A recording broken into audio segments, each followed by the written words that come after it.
My first encounter with Dr. Saigal was on the phone.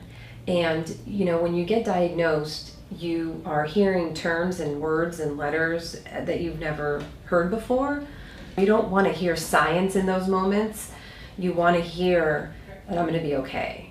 The minute I got on the phone with her, I needed her to know. Like, I have an 8-year-old and a 10-year-old, so can we please do something? Can you fix this right away? And the comfort that she brought me, because she's a mom too.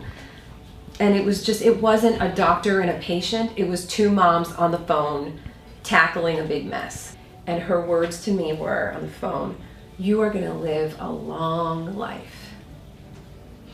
And I think I heard her say that before I heard her say anything else. Dr. Saigal is just pure energy and light and comfort.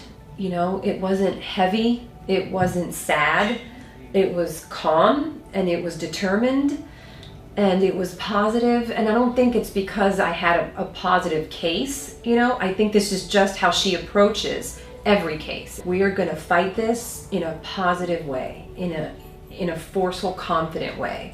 And that makes all the difference. I chose to have a mastectomy, and then I had reconstructive surgery about 3 months later. And that word, I chose, right?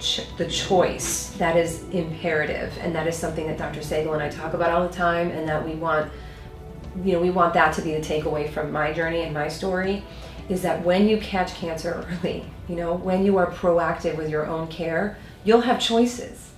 A cancer diagnosis isn't always what you think it is. It isn't, you know, a straight road to chemotherapy and losing your hair and pain and suffering. It doesn't have to be that way, but it's in your hands. Because if you're proactive and you get those early screenings when you're supposed to, it can make all the difference. This was one of the most empowering things that's ever happened to me, beyond becoming a mom, right? I think when you give birth and then you're raising humans, it's like, I'm amazing, you know what I mean? It is one of the most empowering things you can do. But when somebody looks at you and says, you have cancer, here's how we're gonna fight it together, like what Dr. Saigal said for me, it's just one of the most empowering experiences again of my life. I've learned that we have some pretty incredible women in our community, like her, you know?